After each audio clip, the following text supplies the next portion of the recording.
non-journalists being confronted by a comedian and shaming them into realizing that they were not performing journalistic functions.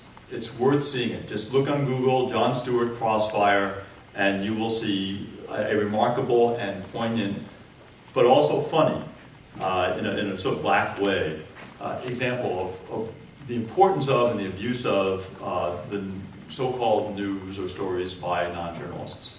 Well, you brought it up, so I'd like to hear your opinions on the panel and even opinion in the audience. A lot of people get their news from Jon Stewart because he's a really good questioner, yeah. But he's a comedian. He says, stop everybody, wait, I'm not a journalist, I'm a comedian.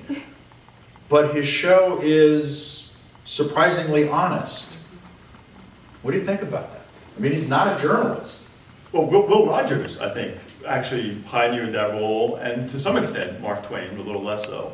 But in the turn of the century, 1900s, Will Rogers was viewed as being an honest and an observant broker of real news. Information. Of information, right. So, and comedy lends itself really well to that. But Jon Stewart, I think, is astute enough to remind people this is designed to be funny. But first and foremost, I'm here to get laughs, but he gets laughs with the truth.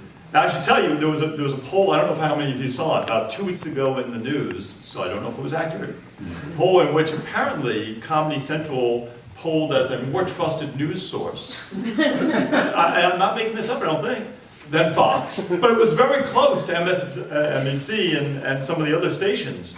People generally found that Comedy Central was a more trusted source of news. And that is It's scary. sobering. Scary. Stephen? Question? Yeah, I had a question. I was wondering from each of you, your perspective, looking back on what you've been through with media, is there anything you either regret or wish you could do differently? Or what lesson is there out of there that if you could go back, you'd have handled it a little differently than you did? Well, I would say we had a little issue with a public records request with the Voice of San Diego, probably a year into my tenure there. And we botched it. We didn't get to it for several weeks. When we got to it, we didn't handle it right. And as a result, there was this thing called Pudgel Watch, and the Voice of San Diego was waiting until I turned over information that they had requested. And I had a person on my staff handling it, mishandled it, turned over some information, didn't turn over other information that he should have, and that kind of gave us a black eye in the transparency department.